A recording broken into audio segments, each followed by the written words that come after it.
Hey everybody, it's Scott Steen with winnersandwhiners.com, coming to you from the astute Aardvark studio on the expansive first floor of the Winners and Whiners Sports and Entertainment Complex to bring you today's Deep-3.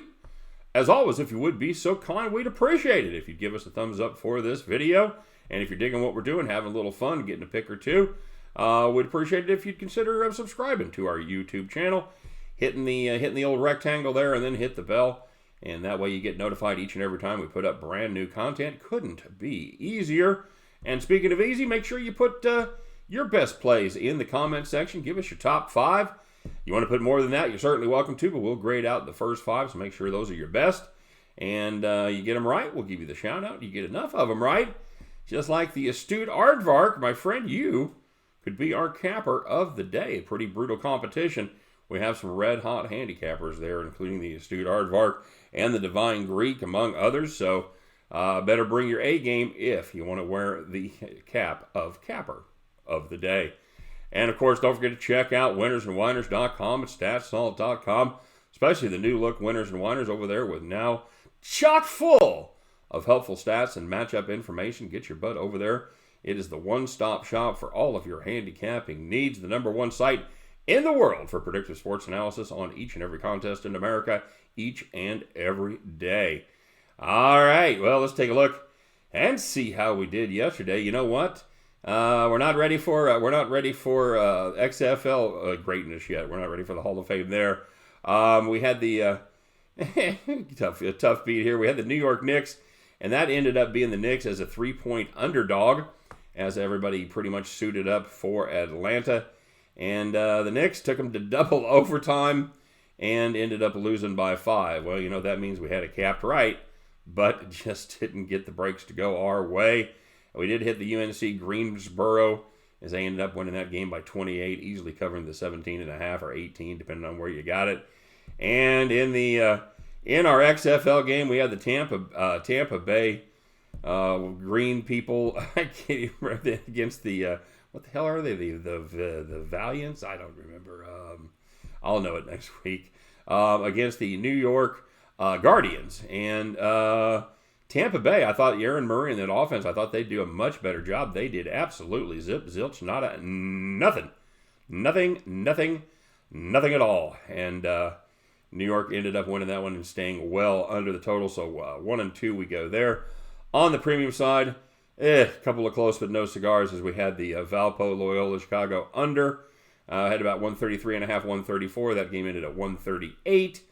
And we had the Houston Rockets to cover 4, and they just couldn't put them away. They had the lead there a couple times, including covered 3 points. We had a 4-point lead there a couple times in the fourth quarter, but the Rockets just couldn't shake Utah, and Utah actually ended up hitting a big 3-pointer at the buzzer to win that one. So 0-2 we go on the premium side, 1-2 on the Deep-3, and that, my friends, is an ugly day as we just go 1-4, but that means the week is over and we're going to fire it up again here. So, taking a look first in the NBA at a couple games as the Brooklyn Nets travel to Hoosierville to take on the Indiana Pacers. Pacers 7-point home favorites in this one. You know, guys, the Nets have kind of turned into a mini version of the 76ers. Not as good as Philly at home, but they, just like the 76ers, they really struggle on the road, going just 2-8 against the number over their last 10 road contests. 1-6 ATS the last 7 as a dog, and 1-8 in their last 9 as a road dog. Now this is a big week for the Pacers, as they have the Bucks on their slate for Friday night to close out this homestand. The Pacers know that they need every single game if they hope to have any chance of keeping pace with the Bucks, or, you know, if they're not keeping pace with them, they need to actually pick up ground and pass them. Indiana's, they've also struggled lately. They're just having a hard time finishing games off, but I think with Oladipo being back after resting the last game, the Pacers really need to make a statement this week, and I think they start the week off strong. Give me Indiana -7 over the Brooklyn Nets. And taking a look once again at the Atlanta Hawks. If at first you don't succeed, Atlanta travels down to Orlando. We don't have an official number on this. We're going to put on our sports book hat and say this is going to be somewhere in the neighborhood of Orlando -6 to 7. You know, Orlando, they're a tough team to back. They've lost and failed to cover in 8 of their last 9, and even worse, I said their offense is even worse. They've averaged just 100 points per game. Their defense is playing bad compared to how they played earlier in the season. They're giving up a little better than 109 points per game in that stretch. But the Hawks, well, they're a bad back-to-back team, and that's just what they're doing here tonight as they play their second game in 2 days. So far, they've gone just 2-7 against the number in the second game of back-to-back sets. You add in a tough double overtime win yesterday against the Knicks. They traveled. They had to leave Atlanta and fly to Orlando. And I think we've got a good situational spot for a struggling Magic team to pick up a rare win and cover. Not quite a hero play, but I think we're going out on a limb in this one, and we're pretty confident with the Orlando Magic. Give me the Orlando Magic minus the number. Let's call it 6.5. And finishing up with a college play as the Alabama A&M Hornets travel to Arkansas to take on the Arkansas Pine Bluff Golden Lions. Looking at the total here of 118, you know what? That number's too high. Golden Lions, they are the lowest scoring team in D1, averaging just 51.5 points per game.